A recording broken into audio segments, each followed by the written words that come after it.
Bonjour! J'espère que vous allez bien. J'ai une petite histoire à vous raconter pour commencer. C'est l'histoire d'un homme qui est né vers la fin du 15e siècle. Ça fait longtemps.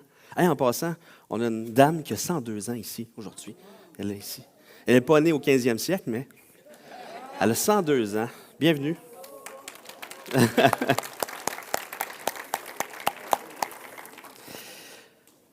102 ans, mais jeune encore. Il racontait à quel point le Seigneur était fidèle dans sa vie.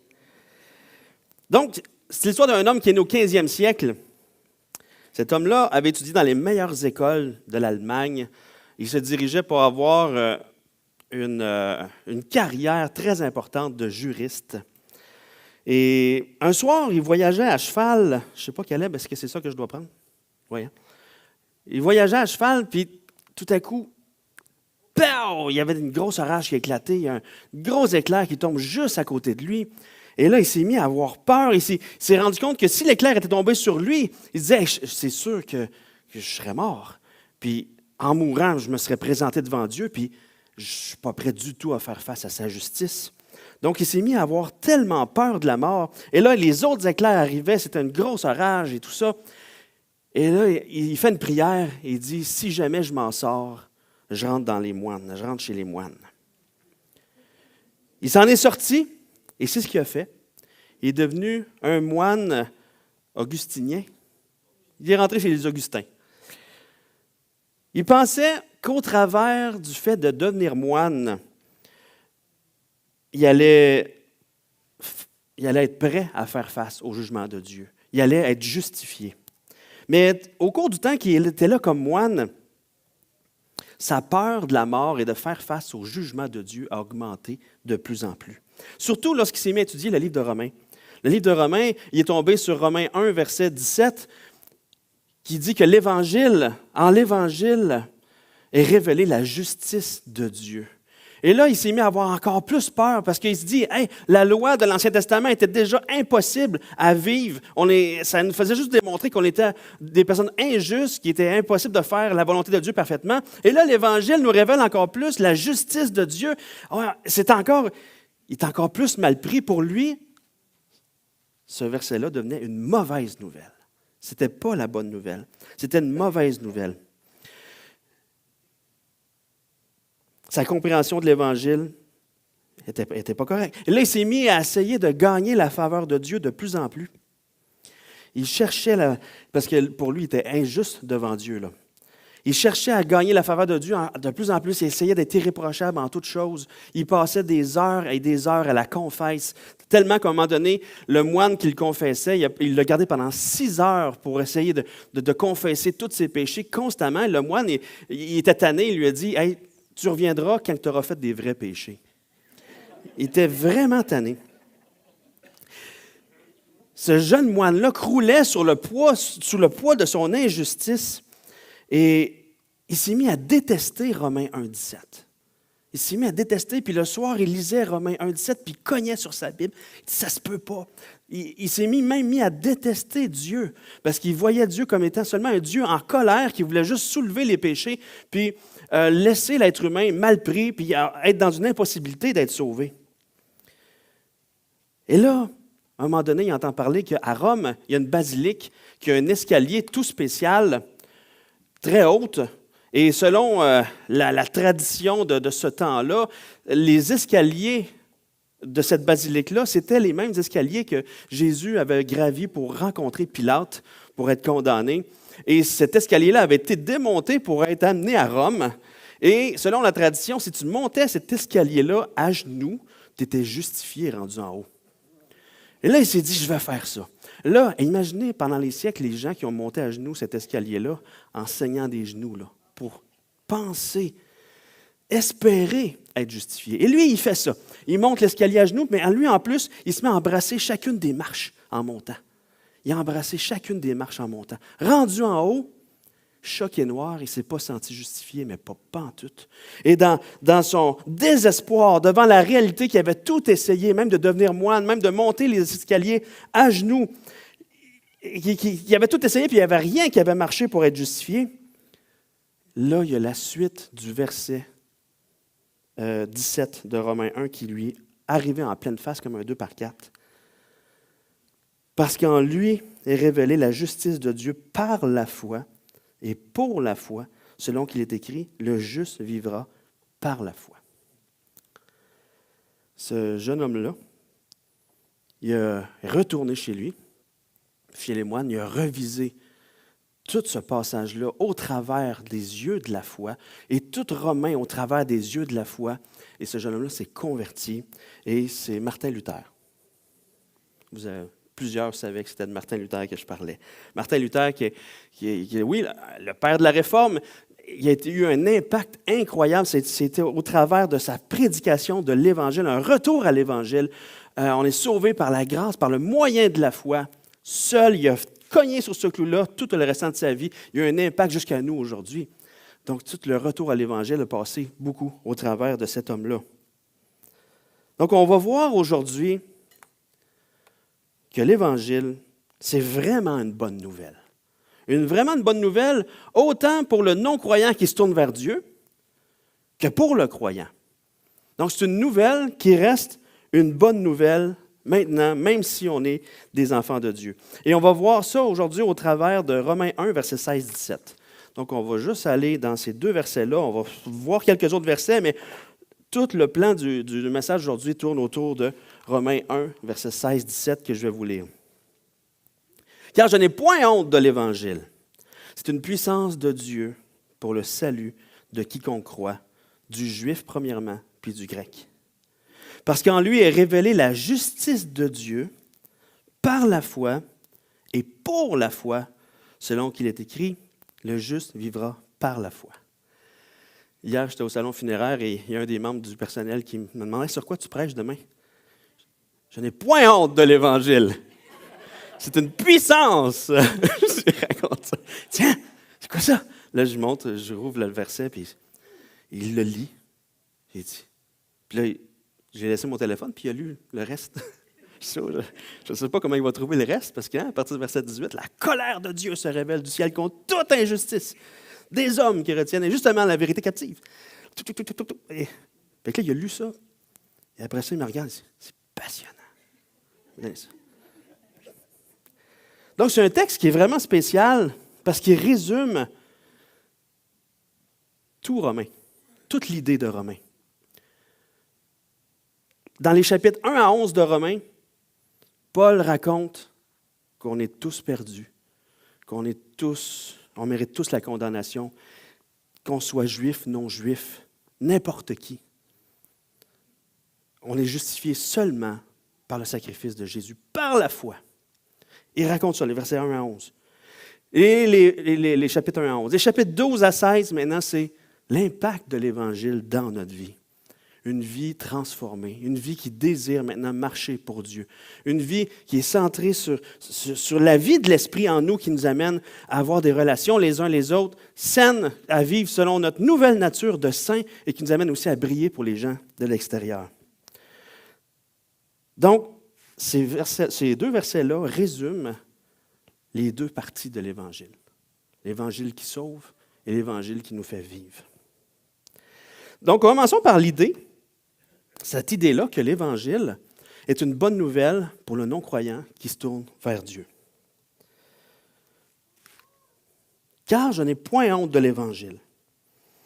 C'est une puissance de Dieu pour le salut de quiconque croit, du juif premièrement, puis du grec, parce qu'en lui est révélée la justice de Dieu par la foi. Paul dit qu'il n'y a pas honte de l'Évangile. Dans le monde du temps de Paul, comme dans notre monde aussi, un peu partout dans le monde aussi, mais il y avait plusieurs raisons pour lesquelles Paul pouvait avoir honte de l'Évangile, pouvait vouloir le garder caché, de ne pas trop en parler. Il y a un danger, parce que ça dérangeait. Ça dérangeait complètement. Ça dérangeait les Juifs, ça dérangeait les non-Juifs. C'était quelque chose de complètement illogique. C'était quelque chose qui était blasphématoire même pour certains. Donc, Paul a mangé des coups à cause de l'Évangile. Il y aurait eu toutes les raisons d'avoir honte ou de garder caché l'Évangile. Et dans 2 Corinthiens 11, versets 23 à 28, Paul nous parle un peu de ce qu'il a vécu. Juste une petite facette sur les souffrances qu'il a vécu, à cause de l'Évangile, souvent en danger de mort. 5 fois, j'ai reçu des Juifs, 40 coups moins un. 3 fois, j'ai été battu de verge. 1 fois, j'ai été lapidé. 3 fois, j'ai fait naufrage. J'ai passé un jour et une nuit dans l'abîme. Fréquemment en voyage, j'ai été en péril sur les fleuves, en péril de la part des brigands, en péril de la part de ceux de ma nation, en péril de la part des païens, en péril dans les villes, en péril dans les déserts, en péril sur la mer, en péril parmi les faux frères. J'ai été dans le travail et dans la peine, exposé à de nombreuses veilles, à la faim, à la soif, à des jeûnes multipliés, au froid, à la nudité, et sans parler d'autre chose. Je n'ai point honte de l'Évangile. Il y aurait eu toutes les raisons de le tenir caché, cet Évangile-là. Puis aussi la manière que Dieu a décidé de sauver l'humanité est complètement, peut paraître complètement illogique, puis donner l'impression d'un manque d'intelligence pour ceux qui y croient, d'une absurdité la plus totale. L'Évangile, pour les Juifs, c'est un scandale, parce que voyons donc, vous mettez votre foi en quelqu'un qui a été maudit, pendu au bois. Puis l'Évangile, pour les non-Juifs, est une illogisme, comme pour les Grecs. Voyons, c'est complètement illogique. Vous mettez votre foi dans un homme mort. Vous portez le L de la honte sur votre front. Loser. Voyons donc. 1 Corinthiens 1, 23 est écrit. Oh. Caleb, je vais faire semblant que ça fonctionne, OK? 1 Corinthiens 1, 23, ça marche. Merci. Fait que tu me checkeras bien si je fais ça de même. C'est bon? Nous prêchons Christ crucifié, scandale pour les Juifs et folie pour les païens. C'est illogique, ça ne fonctionne pas ni pour les Juifs, ni pour les païens. Mais Paul dit, je n'ai point honte de l'Évangile. Puis il dit ça aux chrétiens de Rome. Il écrit aux Romains, aux chrétiens qui sont à Rome, qui eux aussi ont toutes les raisons d'avoir honte de l'Évangile, de le garder caché. Parce que je vais vous lire ce que des écrivains de l'époque des 3 premiers siècles ont écrit par rapport aux chrétiens, par rapport aux croyants, ou par rapport aux Juifs chrétiens qui prêchaient l'Évangile. Donc, on va commencer par les 2 premiers siècles. Ah non, un autre. Ah non, c'est pas ça, c'est vrai, vous ne l'avez pas ça. C'est que tu veux retourner en arrière, merci. C'est moi qui ne suivais pas. Donc, l'empereur Claude a dit, les prédicateurs juifs sont une maladie. Le rhéteur Tertullus traite l'apôtre Paul de peste. Pline, ou Pline, je ne sais pas, je ne connais pas comment il disait son nom, il répondait à l'empereur Trajan, puis il disait, le christianisme est une superstition absurde, extravagante. Suétone dit la même chose, une superstition nouvelle et malfaisante, une exécrable superstition. Les chrétiens sont même des ennemis du genre humain. Ça, c'est dans les 2 premiers siècles. 3e siècle maintenant. Un monsieur qui s'appelle Minucius Félix, peut-être qu'il se pensait grand, mais finalement, Minucius, traite les chrétiens de maudites sectes qu'il faut exterminer. Il les accuse, il dit, ces pauvres ignorants introduisent une servitude insupportable dans le monde, une obscurité, une incohérence, un illogisme, des mensonges. Et Porphyre dit que le christianisme peut être considéré comme une maladie de l'intelligence. C'était à Rome pendant les 3 premiers siècles. Les chrétiens auxquels Paul s'adresse auraient eu toutes les raisons d'avoir honte de l'Évangile avec ce regard-là de l'extérieur. Même chose pour nous, de notre temps. Si on dit qu'on est créationniste, ben voyons, tu crois à ça, toi? Hein? Ah, oui. Quand on est revenu du voyage au Kentucky avec l'Arche de Noé, je montrais des photos de tout ça à des personnes, puis tu voyais les faces. Il y en avait qui faisaient « OK. Ah ouais? » Je dis « Ah oui, c'est Noé qui a construit ça, ça a pris 120 ans, puis tout ça. » Puis il dit « Ah, ben, voyons donc! » Puis tous les animaux sont rentrés, puis il y avait toutes les cages, comment, toute l'histoire. Puis il m'a regardé, tu crois ça, toi? Puis d'autres disaient, c'est passionnant, ça. En tout cas, des fois, on peut avoir de l'air épais. Et l'Évangile est considéré présentement comme archaïque, une vieille croyance, un mythe, des fables, quelque chose de complètement fou, illogique. Puis maintenant, c'est à la mode de dire que c'est une religion d'intolérance, discriminatoire, qui supporte un discours haineux.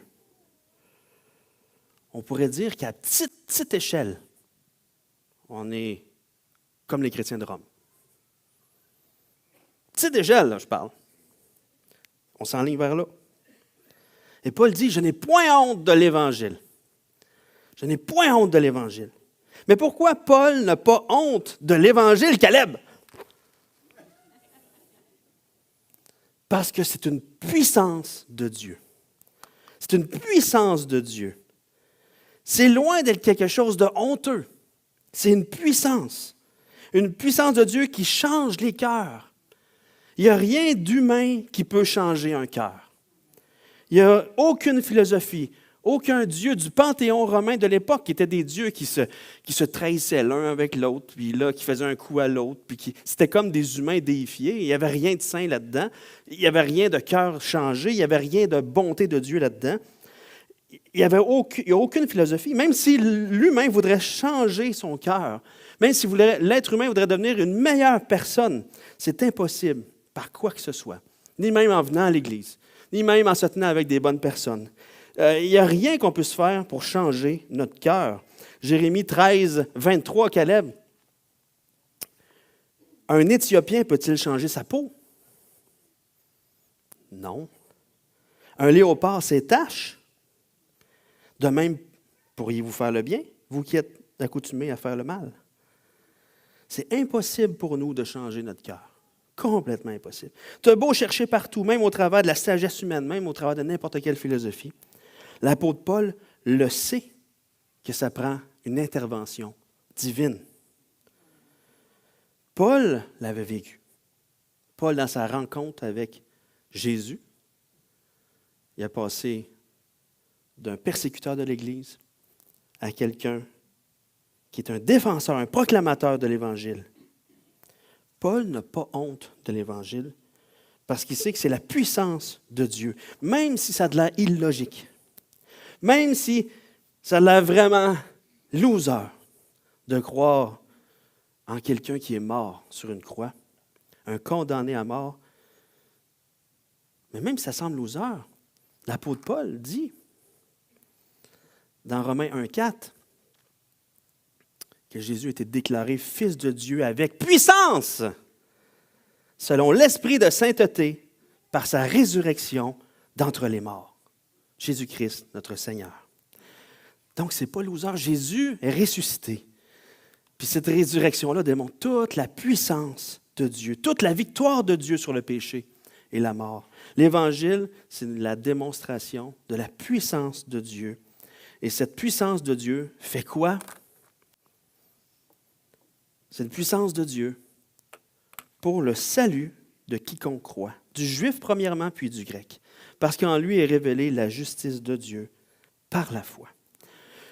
Donc, c'est la puissance de Dieu pour le salut de quiconque croit. Ici, il s'est écrit du juif premièrement, puis du grec, parce que Jésus a commencé à se révéler à ses apôtres. C'est les apôtres qui étaient juifs qui ont présenté l'Évangile, qui ont été appelés à présenter l'Évangile à tout le monde. Donc, c'est chronologique. Donc, ce n'est pas du juif premièrement, puis du grec.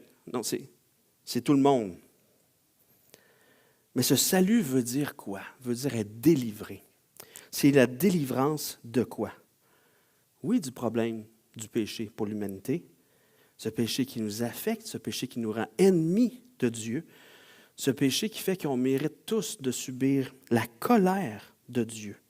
Puis c'est une colère qui est réelle, une colère qui est légitime, parce que l'être humain que Dieu a créé pour vivre pour sa gloire, pour qu'il soit heureux avec lui, ben, a dit non, moi je ne trouve plus mon bonheur en toi, je me détourne, je veux le trouver en moi, je cherche ma propre gloire maintenant. Non, pas toi, moi. Pas toi, moi. Donc, c'est une colère qui est là pour vrai. Et cette colère-là nous apporte cette vérité-là que Dieu est loin d'être un Dieu bonasse. qui se laisse manger la laine sur le dos, qui est faible. On est, au contraire, devant un grand roi extrêmement puissant, le plus puissant de tout ce qu'on peut imaginer, qui est en colère. Puis à un moment donné, le jour de sa colère va arriver. Le jour où il va manifester sa colère sur l'humanité va arriver. Puis ce jour-là va être un jour de détresse extraordinairement incroyable pour ceux qui rejettent Dieu.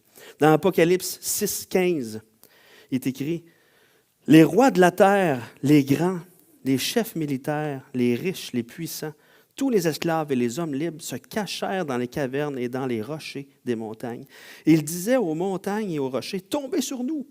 Cachez-nous devant la face de celui qui est assis sur le trône et devant la colère de l'agneau, car le grand jour de sa colère est venu. Qui peut subsister? » Hey, ça, c'est une mauvaise nouvelle. La colère de Dieu. Martin Luther avait vraiment raison d'être petit dans ses shorts en pensant à ça, puis vouloir absolument être justifié, de chercher un moyen d'être justifié. Parce qu'arriver devant Dieu, c'est la colère qui nous attend. L'être humain mérite cette colère-là pour l'éternité, de subir l'enfer pour l'éternité. Ça a l'air gros, hein? Mais on a offensé un Dieu infini. Quand tu offenses un Dieu infini, c'est une correction infinie, une conséquence infinie. Mais l'Évangile, ce n'est pas une mauvaise nouvelle. L'Évangile est une bonne nouvelle qui nous présente la puissance de Dieu, qui nous sauve, qui nous délivre de cette colère-là, qui nous sauve, qui sauve celui qui croit. Si on regarde la suite du verset 17. Parce qu'en lui est révélée la justice de Dieu par la foi. La justice de Dieu par la foi. Oui, la justice de Dieu est extrêmement lourde à porter pour nous-mêmes. On ne subsiste pas, on ne vit pas devant la justice de Dieu. Devant la justice de Dieu, on est perdu parce qu'on n'est pas juste. Mais comment la justice, comment ça peut devenir une bonne nouvelle? C'est qu'on peut la saisir, la justice de Dieu, par la foi. Comment? Dieu a manifesté sa justice, pas en déversant sa colère sur nous, mais sur Jésus. Jésus qui était complètement juste. On a chanté tantôt libérateur, consolateur, berger. Lui, Jésus a vécu tous les standards de justice pour un Dieu juste, devant un Dieu juste. Il a vécu la vie parfaite qu'on n'était pas capable de vivre. Il s'est présenté devant le Père sur la croix. Et sur la croix, Dieu l'a fait devenir péché pour nous, pour qu'en lui, on devienne justice, pour que son sang nous justifie, pour qu'on soit justifié. Et donc, Dieu a pris la justice de Jésus, il l'a mis sur nous. Il a pris notre injustice et il l'a mis sur Jésus. Et Jésus a subi la colère du Père à notre place. Et dans Romains 5,9, il est écrit, Caleb, à plus forte raison, donc, maintenant que nous sommes justifiés par son sang, serons-nous sauvés par lui de la colère. On est sauvés par Jésus de la colère. On peut se présenter devant le trône de la grâce de Dieu. On n'est plus devant le trône du jugement de Dieu. On est là parce qu'on a mis notre foi en ce que Jésus a fait sur la croix. Ça a été donné comme cadeau. C'est une bonne nouvelle. Celui qui met sa foi en cette vérité-là est justifié et ne subira pas la colère de Dieu. Martin Luther, quand il a réalisé ça, c'est comme si, pour lui, les portes du paradis s'ouvraient enfin. Et pour chacun de nous, qu'on a vécu une détresse, le jour où on s'est rendu compte qu'on était des pécheurs perdus, lorsque le Saint-Esprit est venu nous convaincre de pécher, on a péché, qu'on allait subir la justice de Dieu. Et cette justice de Dieu, c'est le jugement de Dieu. Lorsque le Saint-Esprit nous convainc de ça, oh, on était mal pris. On était écrasés. Mais lorsque le Saint-Esprit nous a révélé que la justice est tombée sur Jésus, le jugement est tombé sur Jésus. Les portes du paradis se sont ouvertes pour nous. Hey! toute une bonne nouvelle. L'Évangile, la puissance de Dieu pour le salut de quiconque croit. Et c'est pour ça que Paul a dit, « J'ai pas honte de l'Évangile ». C'est pour ça que nous-mêmes, on est appelés aussi à ne pas avoir honte de l'Évangile. L'Évangile, c'est un trésor, même s'il semble archaïque, même s'il semble démodé, dépassé, illogique. Mais pour celui qui cherche Dieu, l'Évangile est un trésor inestimable. C'est ce qu'il a besoin d'entendre. N'ayons pas honte de l'Évangile. Des fois, l'Évangile, on voit ça comme une tâche. Mais l'Évangile, ce n'est pas une tâche, c'est un trésor. L'Évangile, c'est un trésor à partager. Et je vais vous raconter une histoire vraie. Si tu veux pas la prochaine, Caleb. Vous connaissez tous cet homme? Probablement pas. Fritz Kreisler. Ça ne vous dit rien non plus?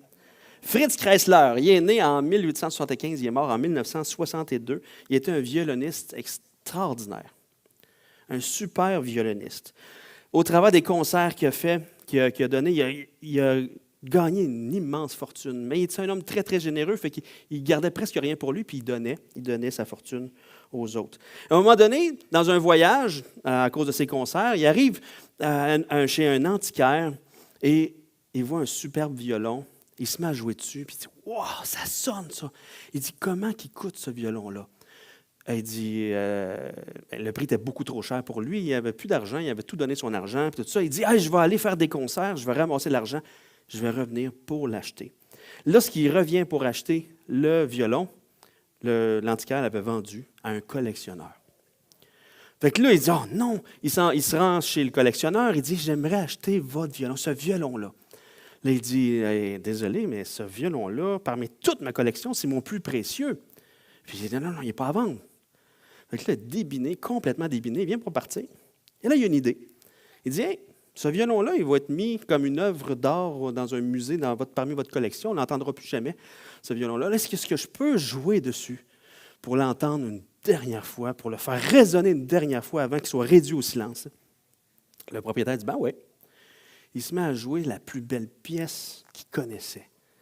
Une belle pièce, ça remplissait la maison totalement.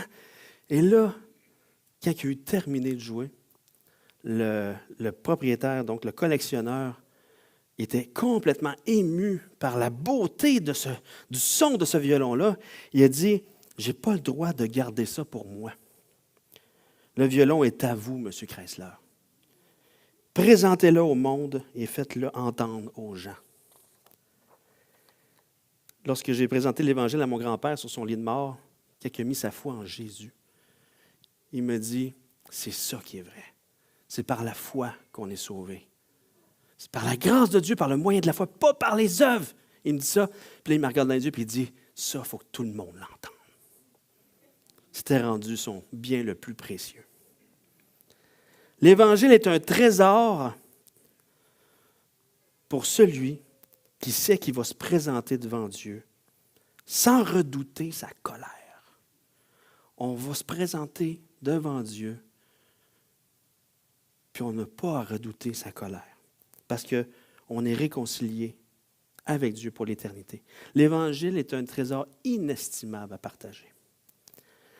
Donc, on vient de voir que l'Évangile est une bonne nouvelle pour le non-croyant qui se tourne vers Dieu, mais là, on va voir que l'Évangile est une bonne nouvelle aussi pour le croyant. Aussi pour le croyant. On va lire les prochains versets.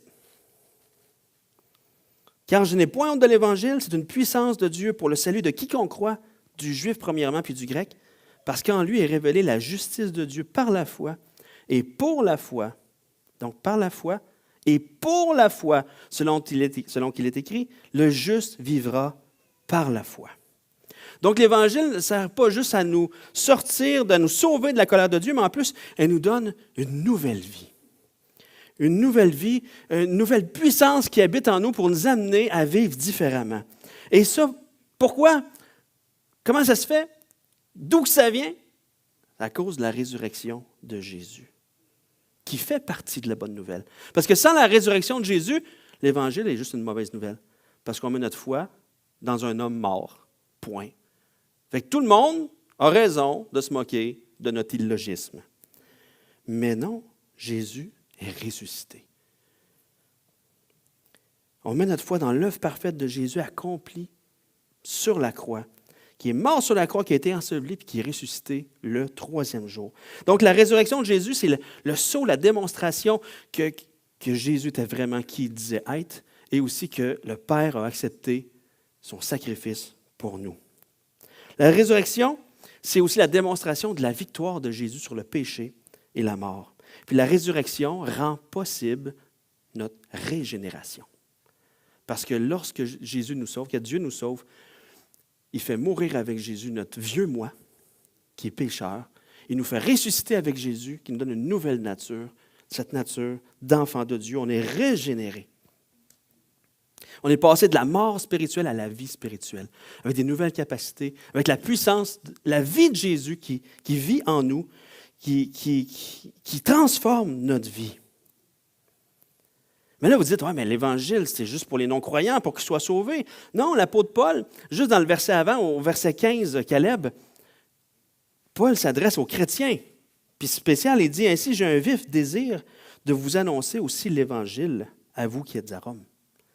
Il parle à des chrétiens. L'Évangile continue d'être une bonne nouvelle pour le croyant. On annonce l'Évangile aux chrétiens. On s'annonce l'Évangile les uns les autres. C'est une grâce de Dieu qui nous accompagne, qui agit avec puissance dans notre vie pour marcher maintenant selon la nouvelle personne qu'on est maintenant en Jésus. On était appelés, l'apôtre Paul dit dans Romains 6, on a pour fruit la sainteté, pour fin la vie éternelle, mais pour fruit la sainteté, qui est le fruit de la présence de Dieu en nous. Ça change notre manière de voir la vie complètement. J'apprends maintenant à faire confiance au Saint-Esprit qui m'habite, qui me donne, qui me pousse à agir selon lui, à réagir avec amour, avec patience, avec joie, paix, bonté dans mes relations avec les autres. Le Saint-Esprit m'amène à désirer ces choses-là, à marcher autrement. Et ça, même si l'autre ne change pas. Ça, c'est dur. Par exemple, dans un couple, quand il y a une querelle, la réaction humaine, souvent, c'est de faire « Hey, elle » ou « Hey, lui ». On réagit avec colère. Des fois, on peut avoir tendance même à se venger. On met l'accent sur ce que l'autre fait. Mais lorsqu'il arrive des fois une querelle dans un couple, le Saint-Esprit veut travailler dans notre cœur à nous. Comment est-ce que j'ai réagi par le Saint-Esprit ou par la chair? C'est quoi ma tendance de réagir? De quelle manière j'ai péché dans ma réaction, dans la situation? On peut le confesser à Dieu, mettre notre foi dans le Saint-Esprit qui nous accompagne. Seigneur, je ne veux plus agir comme ça. Je veux maintenant vivre par ta puissance. Quand ça va arriver, si ça revient encore, je veux réagir par ton esprit. Je veux répondre différemment. Souvent, dans les couples, quand on fait du counseling, c'est « Ah, je suis tanné, à telle affaire. Ah, je suis tanné de ça. Je suis tanné de ça. » Oui, mais t'as peu. Qu'est-ce que le Seigneur veut changer dans ta vie? Qu'est-ce que le Seigneur veut changer chez toi? Le Saint-Esprit veut t'amener à changer, à répondre avec grâce. Et en répondant avec grâce à l'autre, peut-être que ça va l'influencer aussi, de voir que, oh, le Seigneur est en train de changer son cœur. Comment le Seigneur veut changer mon cœur à moi aussi? Regarde ce que le Saint-Esprit veut changer dans ta vie. Et c'est vrai pour toutes nos réactions, couple, amitié, réactions dans l'Église, même avec les gens hors de l'Église. Le Saint-Esprit veut nous amener à continuer d'agir avec puissance. Et même en mission, des fois, on se présente à un endroit puis on n'est pas en tout. On se dit, je ne suis pas prêt à dire telle chose ou à faire telle affaire. Mais le Saint-Esprit est là avec nous. On peut y faire confiance puis avancer. Cette semaine, je suivais une formation avec les aumôniers sur les pompiers. L'aumônerie pour les pompiers. Il y a Olivier Foran qui est dans les pompiers aussi. Il voulait suivre cette formation-là, mais lui, il était à la caserne. Ça se donnait les soirs. Fait que c'était à la caserne, c'était tous les soirs de cette semaine ou presque. Puis, lui, il travaillait à la caserne. Fait qu'il ne pouvait pas être là. Il va le suivre la prochaine fois. Mais c'est fou à quel point le Saint-Esprit utilise l'Église dans la communauté. Là, tu te dis, wow, le Seigneur ouvre des portes, le Seigneur fait des choses. Et tout ce qu'on a à faire souvent, c'est de se présenter. Puis, juste notre présence, juste le fait qu'on prie avec les personnes, qu'on prie même silencieusement pour leur protection, pour les pompiers, les policiers, le Seigneur fait quelque chose. il ouvre des portes, il ouvre des discussions avec les gens. Et c'est un ministère incroyable. L'aumônerie auprès des pompiers, on ne s'imagine pas tout ce que Dieu peut faire au travers de nous dans la communauté. On peut juste y aller par la foi. Et dans notre communauté, dans notre travail, dans toutes les portes que Dieu peut ouvrir, on peut y aller par la foi. Et des fois, on a l'impression que ce soit dans une querelle de couple, dans une situation de couple, peu importe, ou dans la mission dans laquelle on se trouve, des fois, on a l'impression que ça n'avance pas, que ça ne bouge pas, que l'autre ne change pas. Bien, on sait que c'est Dieu qui peut toujours changer le cœur de l'autre. Hein? Nous, on ne peut pas changer le cœur de l'autre. On peut présenter l'Évangile, mais c'est Dieu qui peut toucher son cœur. Et des fois, on peut être là et on se dire, mais il n'y a rien qui avance. Et là, on se décourage. C'est l'histoire d'un homme. Caleb. C'est l'histoire d'un homme que Dieu avait demandé, ça c'est pas une vraie histoire, là, que Dieu avait demandé de pousser de toutes ses forces sur un gros rocher. Bon. Il obéit par la foi. Il se met à pousser. Il pousse. Il pousse de toutes ses forces. Il pousse comme ça, puis il pousse, puis il obéit. Le Seigneur me l'a demandé, je vais le faire. Il pousse, puis il pousse. Il n'y a rien qui bougeait, mais il continuait de faire confiance à Dieu. Il poussait, puis il poussait. Puis un jour, Satan passe à côté de lui, puis il le voit en train de pousser ce rocher-là, puis Satan, il dit, qu'est-ce que tu fais là? C'est absurde, qu'est-ce que tu fais là? Voyons, Dieu sait bien que jamais que tu vas être capable de faire bouger ça, tu sais. Là, l'homme commence à écouter la voix de Satan, puis il commence à se décourager. Puis il se tourne vers Dieu, puis il dit, « Hey, je pousse depuis tout ce temps-là, puis il n'y a rien qu'à bouger, ça sert à quoi? » Bien, Dieu lui a répondu, « Bien, je t'ai demandé seulement de pousser le rocher. Je ne t'ai jamais demandé de le faire bouger. » Pendant que tu poussais, tes bras se sont renforcés, ta patience a augmenté, ta persévérance a augmenté, tes jambes sont devenues plus fortes que les jambes à M. Gendron. Tu t'es renforcé d'une manière extraordinaire. C'est ça que je voulais pour toi. Maintenant, torse-toi, je vais faire bouger la roche. La beauté de l'Évangile, c'est que par la marche par la foi en Dieu, on peut persévérer, peu importe les circonstances qu'on vit. Le Seigneur est en train de nous transformer par son esprit dans tout ce qu'on peut vivre. Il est en train de nous affermir, peu importe la grosseur du rocher. Mais un jour, il va le bouger, ce rocher-là. Que ce soit dans notre vie ou après notre vie. On sait que le Seigneur va triompher. C'est ça la beauté de l'Évangile. C'est jamais à propos de nous. On est là, on est appelé à le refléter, on est appelé à se laisser transformer par lui, à vivre cette bonne nouvelle, à marcher par la foi en lui, à résister, à répondre avec amour, patience, douceur. On peut marcher fidèlement, selon notre nouvelle nature, par la foi, en faisant confiance à sa puissance qui nous maintient, qui nous renforce, qui continue à nous transformer pour sa plus grande gloire. Donc, n'ayons pas honte de l'Évangile. C'est une puissance de Dieu pour le salut de quiconque croit, du juif premièrement, puis du grec, n'importe qui. Parce qu'en lui est révélée la justice de Dieu par la foi et pour la foi. Comme il est écrit, le juste vivra par la foi. Que l'Éternel te bénisse, qu'il te garde, que l'Éternel fasse luire sa face sur toi, qu'il t'accorde sa grâce, que l'Éternel tourne sa face vers toi et qu'il te donne la paix.